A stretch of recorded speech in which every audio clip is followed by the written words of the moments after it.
കേരളം ഉറ്റുനോക്കിയ പാലക്കാട് ഉപതെരഞ്ഞെടുപ്പിൽ ജനങ്ങളുടെ വിധി എന്താകും എന്നതിൻ്റെ അന്തിമ കണക്കൂട്ടലിലാണ് മൂന്ന് മുന്നണികളും. പോളിംഗ് ശതമാനത്തിലുണ്ടായ കുറവ് ആർക്കനുകൂലമാകുമെന്നതാണ് ഏവരും ഉറ്റുനോക്കുന്നത്. ഇപ്പോൾ സിജു കണ്ണൻ പാലക്കാട് നിന്നും ചേരുകയാണ്. സിജു, ഈ മൂന്ന് ഉപതെരഞ്ഞെടുപ്പിൽ ഏറ്റവും ശ്രദ്ധ കേരളത്തെ സംബന്ധിച്ച് പാലക്കാട്ടേക്കാണ് ഒരു പക്ഷേ.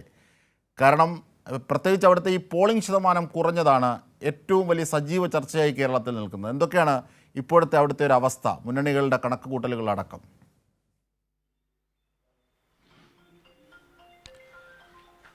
അജിംഷാദ്, പോളിംഗ് ശതമാനം, അതോടൊപ്പം തന്നെ ആകെ പോൾ ചെയ്ത വോട്ട്, ഇതെല്ലാം കൂട്ടിയും കിഴിച്ചും മുന്നണികൾ അന്തിമ വിശകലനത്തിലാണ്. മൂന്ന് മുന്നണികളും ഒരുപോലെ തന്നെ വിജയപ്രതീക്ഷ പങ്കുവെക്കുന്നു. പാലക്കാട് ഉപതെരഞ്ഞെടുപ്പിൽ 70.51% പോളിംഗാണ് രേഖപ്പെടുത്തിയത്. പാലക്കാട് നഗരസഭയിലാണ് ഏറ്റവും കൂടുതൽ പോളിംഗ് രേഖപ്പെടുത്തിയത്, 70.9. കണ്ണാടി പഞ്ചായത്തിൽ 70.56, മാത്തൂർ പഞ്ചായത്തിൽ 70.49, പിരായിരി പഞ്ചായത്തിൽ ഏറ്റവും കുറവ് 70.55. മൂന്ന് പഞ്ചായത്തുകൾ നഗരസഭയും ഏതാണ്ട് പോളിംഗ് ശതമാനത്തിൽ ഒപ്പത്തിനൊപ്പം നിന്നു. ആകെ പോളിംഗ് ശതമാനത്തിൽ 4%-ലധികം കുറവ് രേഖപ്പെടുത്തി എന്നുള്ളതാണ് എല്ലാവരും ഉറ്റുനോക്കുന്നത്. ഇത് ആർക്ക് അനുകൂലമാകുമെന്നാണ് പരിശോധിക്കുന്നത്.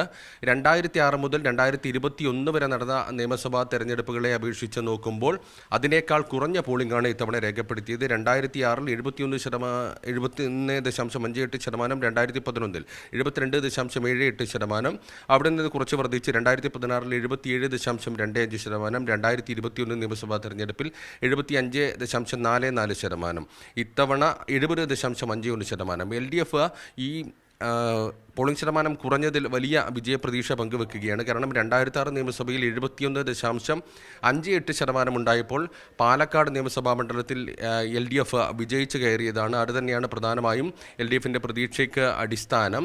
അതോടൊപ്പം തന്നെ ഈ പാലക്കാട് മുനിസിപ്പാലിറ്റിയിൽ ഇത്തവണ വലിയ മുന്നേറ്റം ഉണ്ടാക്കാൻ കഴിയുമെന്ന് പ്രതീക്ഷിക്കുന്നു. കണ്ണാടി, മാത്തൂർ പഞ്ചായത്തുകളിൽ അവിടുത്തെ പോളിംഗ് ശതമാനത്തിലുള്ള കുറവാണ് ഏറ്റവും പ്രധാനപ്പെട്ട ഒന്നായി അവിടെ രൂപപ്പെടുന്ന കണക്കുകൂട്ടലുകളിൽ പ്രധാനം എന്നുള്ളതാണ് സിജു കണ്ണൻ റിപ്പോർട്ട് ചെയ്യുന്നത്.